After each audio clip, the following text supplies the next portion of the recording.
Berisik siang ini kita akan ulas tentang kunjungan Paus Fransiskus ke Indonesia. Telah hadir bersama kami secara daring Bapak Romanus Endau, umat Katolik Indonesia.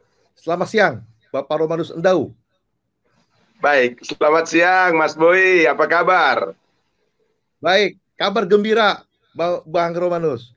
Paus Fransiskus berkunjung ke Indonesia dan telah diselenggarakan Misa Akbar di GBK. Nah, ini menurut Bang Romanus gimana nih? Dengan kunjungan Paus Fransiskus ke Indonesia ini sudah hampir 32 tahun kalau nggak salah. Kunjungan 35 tahun. Ya, 35 tahun kalau nggak salah. 35 tahun ya. Paus terakhir ke Indonesia. Ini kabar gembira buat untuk umat Katolik di Indonesia. Gimana Bang Romanus dengan kunjungan Paus Fransiskus tersebut? Ya, pertama tentu saya sebagai umat Katolik ya menyambut Paus itu sebagai kerinduan hati ya, kerinduan hati. Saya kira Bapak Uskup ini kan pemimpin tertinggi Gereja Katolik dunia yang saat ini menurut data ada 1,4 miliar ya umat Katolik di dunia. Dan sebagai umat, saya kira di mana-mana orang punya kerinduan untuk bertemu dengan pemimpinnya, untuk menyapa, untuk saling dialog, untuk saling, kalau kita sebagai umat ya curhat dengan pemimpinnya, karena di mana-mana kita tahu pemimpin itu sumber kegembiraan dan harapan, ya. Jadi kalau ada pemimpinnya datang, kalau kita ada persoalan, kita curhat, kita adukan isi hati kita, keluh kesah kita berharap ada solusi dari pemimpin begitu ya. Dan saya kira inilah yang membuat umat Katolik begitu antusias untuk menyambut Paus Fransiskus ya. Kalau di dalam gereja Katolik, Fransiskus, terutama yang namanya Fransiskus Asisi, itu terkenal sebagai pemimpin yang hidup miskin dan berpihak pada orang miskin. Padahal beliau ini kan dari kelompok bangsawan, tapi karena tergerak hati untuk menjadi bagian dari orang miskin, lalu dia tinggalkan status kebangsawanannya itu, kemudian memilih jalan hidup, membiara, dan kemudian mengabdikan seluruh hidupnya untuk orang miskin ya. Nah terus terus Bang Romanus, ada pesan yang ditangkap dari kunjungan Paus itu adalah kesederhanaan. Beliau datang berkunjung ke istana, disambut oleh jajaran menteri dan diterima oleh Presiden Jokowi menggunakan kendaraan Toyota Zenix. Ya kan? Terus sendalnya yang digunakan sendal yang sederhana, sendal biasa begitu, sederhana. Pesan ini disampaikan adalah pesan kesederhanaan. Menurut Bung Romanus gimana nih dengan kontrasnya gaya hidup para pejabat di Indonesia nih? Iya, saya kira itu sikap hidup ya, sikap hidup Bapak Paus, dan itu memang sudah banyak sekali kesaksian bahwa ternyata sejak muda beliau itu di Amerika Latin, di Argentina itu dia hidup dengan orang miskin. Dia minta izin ke biara untuk hidup di tengah orang miskin ya. Dan itu memang agak berbeda dengan di Argentina itu ada namanya teologi pembebasan ya. Dengan jargonnya itu option for the poor ya. Berpihak kepada orang miskin. Nah, beliau loncat satu langkah lebih konkret. Bukan sekedar pilihan untuk memprioritaskan orang miskin, tapi beliau hidup di tengah orang miskin dan hidup dengan penuh kesederhanaan. Jadi ini sudah menjadi sikap hidup ya.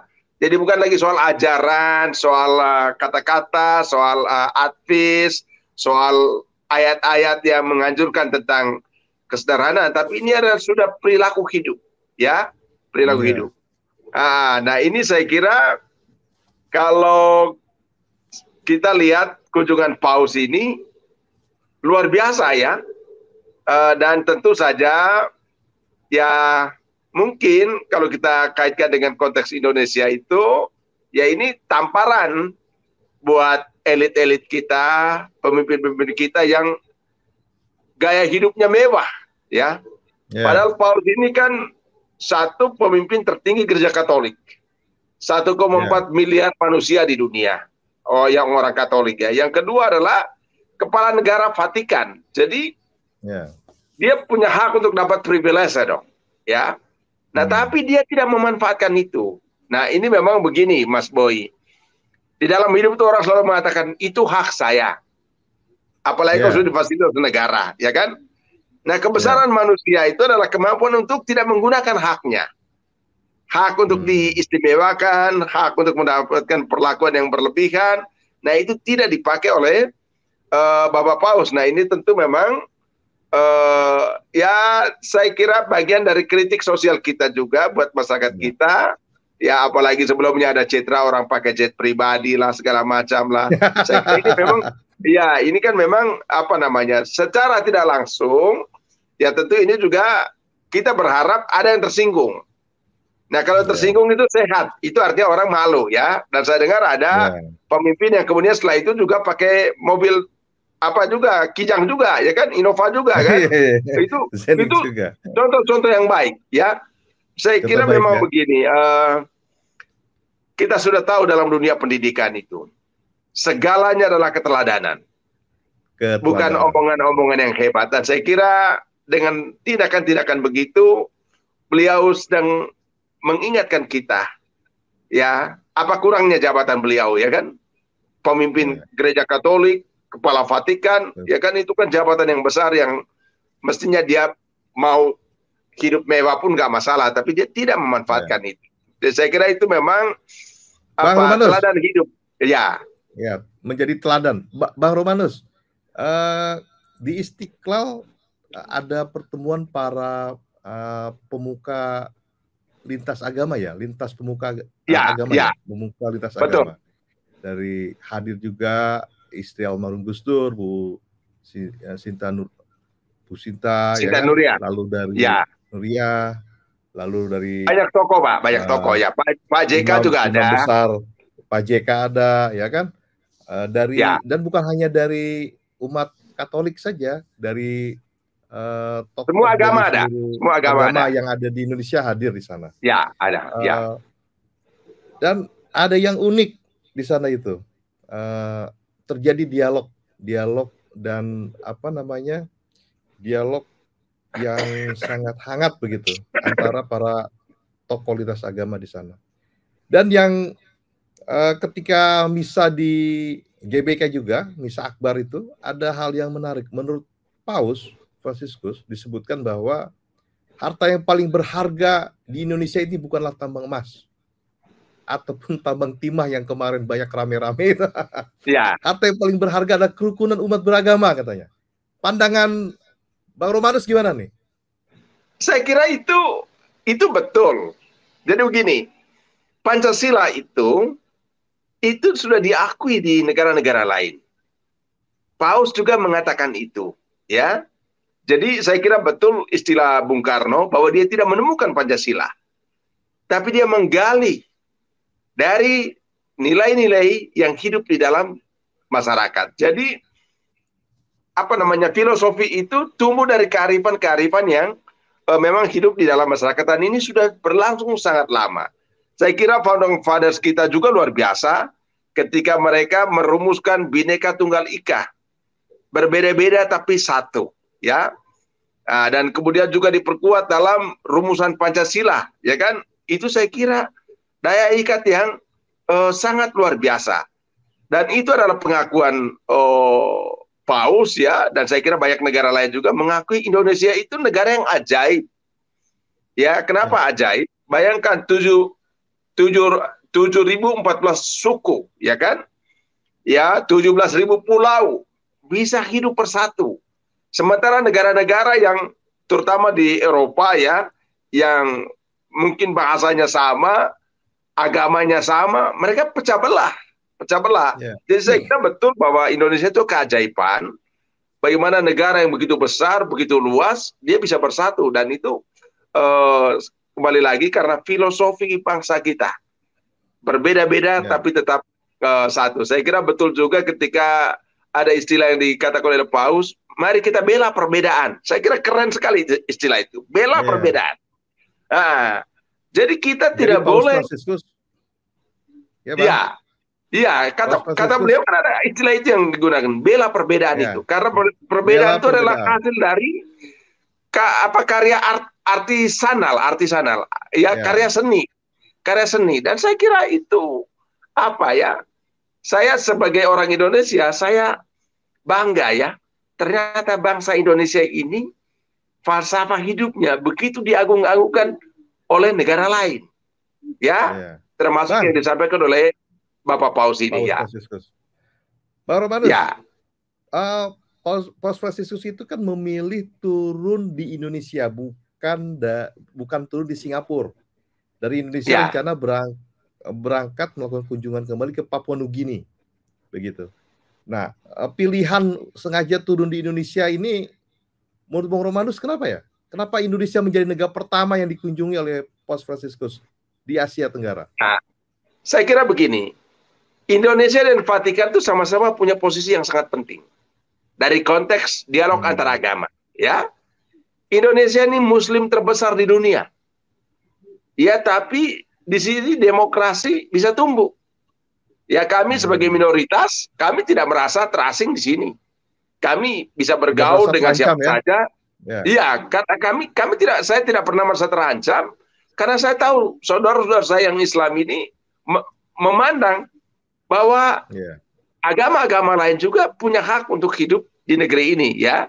Nah, ini kekhasan Indonesia dan inilah kekuatan Indonesia. Lalu kemudian Vatikan, apa istimewanya Vatikan? Vatikan itu kalaupun luasnya hanya 44 hektar, tapi itu menjadi pusat gereja Katolik dunia, ya kan? Dan di sana itu gereja terbesar di dunia itu ada di Vatikan, namanya Basilika Santo Petrus. Itu katanya bisa muat umat itu 60.000, ya kan? Jadi saya kira pilihan datang ke Indonesia karena beliau ini juga selalu menggaungkan pentingnya perdamaian, ya, penting persaudaraan. Saya kira pilihan masuk ke Indonesia itu saya kira sudah pas. Karena ini dua pilar. Dialog antar negara itu kalau dua negara ini ada bersama di dalamnya, saya kira luar biasa, ya, luar biasa. Dan saya kira ini beliau datang ke kita juga untuk mengingatkan kita bahwa kita penting di mata Vatikan. Sebagaimana kita juga memandang Vatikan itu penting, ya, karena sampai hari ini kan saya kira banyak presiden yang berkunjung ke Vatikan, ya. Saya dapat data Vatikan itu setiap tahun itu 5 juta orang berkunjung. Jadi berarti ini kan selain mungkin karena indah, ya, artistik, yang lain adalah karena posisi yang saya kira sangat sangat strategis, ya, dalam konteks dialog antar agama. Itu Mas Boy, ya. Ada pesan dari Paus Fransiskus ketika misa akbar di GBK itu adalah jangan lelah membangun peradaban perdamaian. Nah, maksudnya begini, saya setuju. Bung Romanus. Saya setuju. Saya setuju. Jadi begini, Mas Boy, idealnya adalah semuanya baik-baik saja, ya. Idealnya adalah toleransi antara kita baik, persaudaraan akan baik, tapi dalam kenyataan tidak seindah yang kita bayangkan, ya. Ya, masih ada segelintir orang yang masih terganggu kalau lihat ada orang berdoa, ya kan? Masih ada segelintir orang yang merasa terancam kalau ada bangun rumah ibadat. Itu wajah kita. Itu persoalan kita, itu bukan persoalan orang Katolik. Itu persoalan kita sebagai bangsa, ya kan? Nah, saya ingin ini. Jangan, dan tidak boleh lelah. Sebagaimana dalam keluarga, Mas Boy, tidak selalu suami istri itu kompak. Tidak selalu. Ada saat dia bertengkar, dia apa, tapi tidak boleh lelah untuk merawat cinta itu, ya. Nah, begitu juga soal perdamaian. Ya, begitu soal perdamaian. Dan saya kira kita tidak boleh capek. Bahwa semua baik-baik saja, tiba-tiba ada yang buat keributan. Tidak boleh capek. Ulangi lagi ya. Jadi jangan lelah. Karya-karya kebaikan itu ada saat memang seakan-akan ada kegelapan, ada rintangan, tapi kita percaya hanya dengan kesungguhan, ketulusan, dan tanpa lelah, pada saatnya semuanya akan menjadi lebih baik. Ya. Dan saya ingin Mas Boy, saya ingin sharingkan ya. Ini saya sebagai orang Katolik ya. Kalau kita dengar omongan Paus itu, apa yang dikatakan? Gereja Katolik ingin terus merajut perdamaian. Ingin terus merajut persaudaraan. Ya. Dan itu bukan omongan, itu saksi hidup. Nah kami misalnya di Flores, Mas tahu di sana itu Katolik itu 90% lebih sedikit. Ya, 90% lebih sedikit. Tapi kami di sana itu tidak pernah menghalangi saudara-saudara kami Muslim yang mau bangun masjid. Ya, di tempat saya di Ruteng itu, Mas, itu tempat yang paling strategis itu masjid. Ya, masjid. Kami tidak pernah merasa terganggu. Ya, kami welcome. Bahkan banyak sekali kasus di Flores itu, terutama kalau di daerah-daerah pinggir pantai. Itu kan, nelayan-nelayan itu kan hidupnya berkekurangan. Ya, itu biasanya nelayan dari Bugis, dari Makassar ya. Kadang mereka tidak bisa membangun masjid sendiri. Umat Katolik membantu untuk membangun masjid itu. Apa yang ada di hati dan pikiran kami? Yang ada di hati dan pikiran kami adalah kalau semua umat beragama itu punya kebebasan, punya keleluasan untuk menjalankan agamanya sebaik-baiknya, bangsa ini selamat. Ya, bangsa ini akan terus berjalan dengan kebaikan. Kita akan terus rukun. Ya. Nah, begitu. Nah, lalu sedikit Mas, saya ingin tambahkan sedikit. Ya, silakan Bang. Berapa saat lalu itu ada tabisan Uskup Agung Ende. Ya, Uskup Agung Ende. Itu yang hadir para uskup banyak sekali. Tapi apa yang terjadi saat acara makan siang? Itu yang pimpin doa itu umat Muslim. Yang pimpin doa itu umat Muslim. Keren sekali. Karena apa? Kita harus percaya. Salah satu yang didoakan oleh umat beragama untuk keselamatan bumi, Mas. Untuk keselamatan Indonesia. Bukan hanya kita egois untuk kalau saya Katolik hanya mendoakan saya. Tidak.